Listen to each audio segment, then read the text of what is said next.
ಕಾಂಗ್ರೆಸ್ ವಿರುದ್ಧ ಸುರೇಶ್ ಗೌಡ ಸ್ಫೋಟಕ ಹೇಳಿಕೆಯನ್ನ ನೀಡಿದ್ದಾರೆ. ಬ್ರೇಕಿಂಗ್ ಬರ್ತಾ ಇದೆ ನೋಡೋಣ.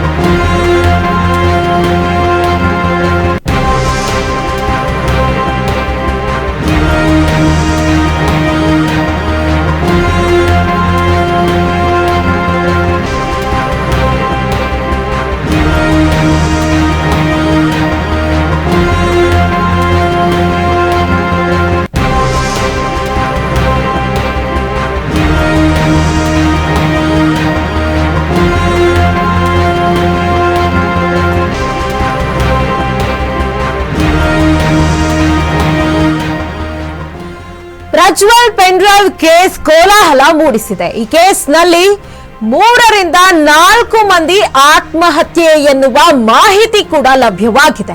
ಕಾಂಗ್ರೆಸ್ ವಿರುದ್ಧ ಇದೀಗ ಸುರೇಶ್ ಗೌಡ ಸ್ಫೋಟಕ ಹೇಳಿಕೆಯನ್ನ ನೀಡಿದ್ದಾರೆ. ಕಾಂಗ್ರೆಸ್ನಿಂದ ಹೆಣ್ಣು ಮಕ್ಕಳ ಮಾನ ಮರ್ಯಾದೆ ಬೀದಿಗೆ ತಂದಿದೆ. ಕಾಂಗ್ರೆಸ್ ಹೆಣ್ಣು ಮಕ್ಕಳ ಮಾನ ಮರ್ಯಾದೆ ಬೀದಿಗೆ ತಂದಿದೆ. ಇದು ಮಹಾನ್ ಅಪರಾಧ. ತಪ್ಪಿತಸ್ಥರಿಗೆ ಶಿಕ್ಷೆ ಆಗಲೇಬೇಕು. ಕಾಂಗ್ರೆಸ್ ನಾಯಕರು ಅಧಿಕಾರಿಗಳನ್ನ ಹೆದರಿಸುತ್ತಿದ್ದಾರೆ ಅನ್ನೋ ಮಾತನ್ನ ಇದೀಗ ಕಾಂಗ್ರೆಸ್ ವಿರುದ್ಧ ಸುರೇಶ್ ಗೌಡ ಸ್ಫೋಟಕ ಹೇಳಿಕೆಯನ್ನ ಕೊಟ್ಟಿದ್ದಾರೆ. ಕಾಂಗ್ರೆಸ್ನಿಂದ ಹೆಣ್ಣು ಮಕ್ಕಳ ಮಾನ ಮರ್ಯಾದೆ ಬೀದಿಗೆ ಬಂದಿದೆ. ಇದು ಮಹಾನ್ ಅಪರಾಧ ಅಂತ ಹೇಳಿ ಕಾಂಗ್ರೆಸ್ ವಿರುದ್ಧ ಸುರೇಶ್ ಗೌಡ ಸ್ಫೋಟಕ ಹೇಳಿಕೆ ನೀಡಿದ್ದಾರೆ. ಏನ್ ಹೇಳಿದ್ದಾರೆ ನೋಡ್ಕೊಂಡು ಬರೋಣ.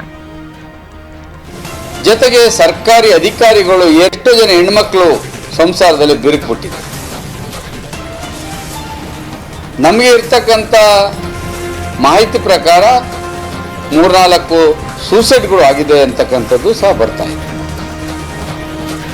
ಜೊತೆಗೆ ಸರ್ಕಾರಿ ಅಧಿಕಾರಿಗಳು ಏನು ಈ ವಿಡಿಯೋದಲ್ಲಿ ಭಾಗಿಯಾಗಿದ್ದಾರೆ ಅಂತಕ್ಕಂಥ ವಿಷಯ ಇದೆ. ಅವರನ್ನು ಅಧಿಕಾರದಲ್ಲಿ ಇರ್ತಕ್ಕಂಥ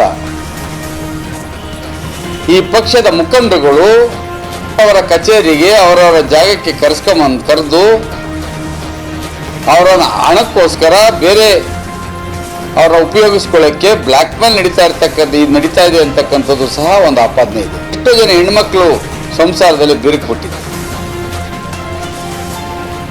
ನಮಗೆ ಇರ್ತಕ್ಕಂಥ ಮಾಹಿತಿ ಪ್ರಕಾರ 3-4 ಸೂಸೈಡ್ಗಳು ಆಗಿದೆ ಅಂತಕ್ಕಂಥದ್ದು ಸಹ ಬರ್ತಾ ಇದೆ.